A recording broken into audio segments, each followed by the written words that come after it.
Vodafone idea का share 7 रुपये 5 पैसे के आसपास काम कर रहा है। कल नतीजे आए थे वोडाफोन आइडिया के, जिसमें कोई दोस्तों कोई खास चीज़ निकल के नहीं आई।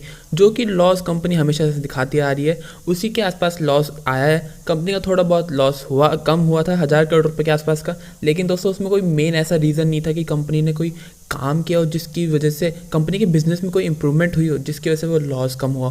कंपनी ने एक एडजस्टमेंट करी थी जिसकी वजह से वो लॉस कम हुआ है। वरना दोस्तों बाकी सब चीज़ें जो एक्सपेक्टेड है, जो भी सब इन्वेस्टर्स हैं, मार्केट जो स्टॉक मार्केट एक्सपेक्ट करके चल रही है, वही सब चीज़ें के हिसाब से कंपनी ने नतीजे घोषित किए थे कल। जैसा आप अपनी स्क्रीन पर देख पा रहे होंगे दोस्तों, जो कंपनी का रेवेन्यू है, जो पिछले क्वार्टर में करीब दोस्तों 10,650 करोड़ रुपए के आसपास था दोस्तों, वही रेवेन्यू है इस क्वार्टर में। हल्की फुल्की कम हुई है, तो रेवेन्यू में कोई ज़्यादा फर्क नहीं हुआ है। सब्सक्राइबर घट रहे हैं, कस्टमर इनके घट रहे हैं, तो हल्का नीचे हो सकता है, तो इसमें कोई बराबरी चल रहा है, इसमें कोई ज़्यादा सरप्राइज वाली बात नहीं आई है। कंपनी के अगर टोटल एक्सपेंसेस देखें तो जो कि दोस्तों पहले करीब 18,650 करोड़ रुपए के आसपास चल रहे थे, अब वो इस क्वार्टर में आके 17,000 करोड़ रुपए के आसपास रह गए हैं। लेकिन दोस्तों जो ये टोटल एक्सपेंस कंपनी का कम हुआ है, ये मेन कम इसलिए हुआ है क्योंकि दोस्तों जो फाइनेंस कॉस्ट थी पहले, वो करीब 6,300 करोड़ रुपए के आसपास थी, जो कि अब 5,000 करोड़ रुपए के आसपास हो गई।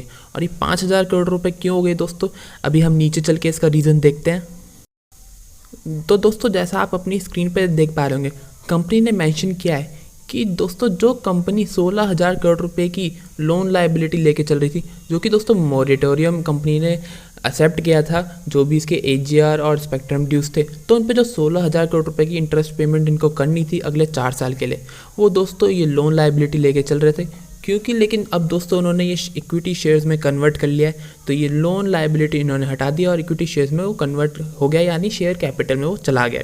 तो इन्होंने क्योंकि ये लोन लायबिलिटी हटा दी है, इसलिए इनकी इंटरेस्ट पेमेंट जो कि 1,000 करोड़ रुपए के आसपास बनती क्वार्टरली, वो कम हो गई है। इसी मेन रीज़न की वजह से हमें लॉस कम होता हुआ दिख रहा है कंपनी का। इसके अलावा कोई ऐसा मेजर रीज़न नहीं है, बिजनेस में कोई ऐसी मेजर इंप्रूवमेंट नहीं दिखी है जिसकी वजह से हमें लॉस कम होते हुए दिखाओ।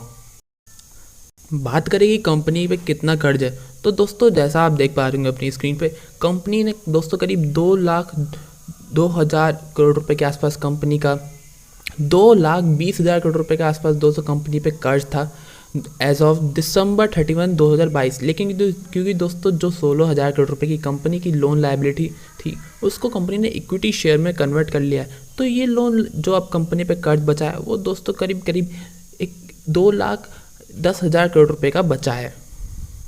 अब बात करें दोस्तों कि कंपनी पे अभी फ़िलहाल कितना कैश बचा है जिससे कंपनी अपना बिजनेस चला रही है, तो कंपनी पे दोस्तों 230 करोड़ रुपए का कैश बैलेंस बचा है अपनी बैलेंस शीट में।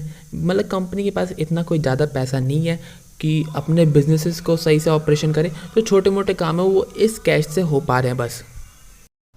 बात करें दोस्तों कि कंपनी का आरपीयू कितना चल रहा है, तो इस क्वार्टर में कंपनी ने 135 रुपये का आरपीयू दिखाया है दोस्तों। पिछले क्वार्टर में भी 135 रुपये का था, यानी दोस्तों कोई ज़्यादा इसमें बदलाव देखने को नहीं मिला है। अगर आरपीयू में थोड़ी बहुत हमें बढ़ोतरी देखने को मिलती तो ये एक पॉजिटिव न्यूज़ रहती। एक और इम्पॉर्टेंट बात दोस्तों जो हमें पता होनी चाहिए, कंपनी ने अपने इस रिजल्ट में मेंशन किया है कि दोस्तों 31 मार्च 2024 तक उन्होंने 8,500 करोड़ रुपए के आसपास की लेन देन चुकानी है, यानी उनको 8,500 करोड़ रुपए चाहिए होंगे कहीं से भी, जो कि उनको अपनी इतनी सारी जो उनके लैंडर्स है, क्रेडिटर्स, उन सबको देने होंगे। और दोस्तों कंपनी को अपने 5G रोल आउट के लिए भी पैसा चाहिए। सभी भारती एयरटेल और जियो 5G रोल आउट कर चुके हैं और बहुत आगे जा चुके हैं, लेकिन वोडाफोन आइडिया ने अभी तक 5G रोल आउट नहीं किया है, तो इस चीज़ के लिए भी उनको पैसे चाहिए। तो दोस्तों हम और दोस्तों बात करें कि इंडस टावर्स के भी कुछ ड्यूज पेंडिंग पड़े हैं, तो कंपनी को इस वक्त पैसे की बहुत ज़रूरत है, और ऐसा नहीं कि छोटी मोटी अमाउंट, अच्छी खासी अमाउंट की ज़रूरत है। और दोस्तों कुछ आइडिया लेके चले तो मुझे लगता है कि कंपनी को इस वक्त कम से कम 15,000 करोड़ रुपए के आसपास के पैसे चाहिए होंगे, ताकि वो उनके जो शॉर्ट टर्म नीड्स हैं उसको कंप्लीट कर सके, 5G रोल आउट कर सके दोस्तों, जो भी इनकी देनदारी बनने वाली है 31 मार्च 2024 तक, उसको कंप्लीट कर सके, और जो भी इंडस टावर्स या दूसरी पार्टियों के ड्यूज पेंडिंग चल रहे हैं पिछले, उनको भी क्लियर कर सके। तो दोस्तों कुल मिला के शॉर्ट टर्म में फंड रेजिंग एक ऐसी चीज़ है जो कंपनी के लिए अभी भी सबसे बिगेस्ट इवेंट है। अगर कंपनी 15,000 करोड़ रुपए के आसपास जुटाने में सक्षम रहती है, जुटा लेती है, तो ये एक कहीं ना कहीं पॉजिटिव न्यूज़ रहेगी और स्टॉक में फिर हो सकता है थोड़ी बहुत तेज़ी देखने को मिले।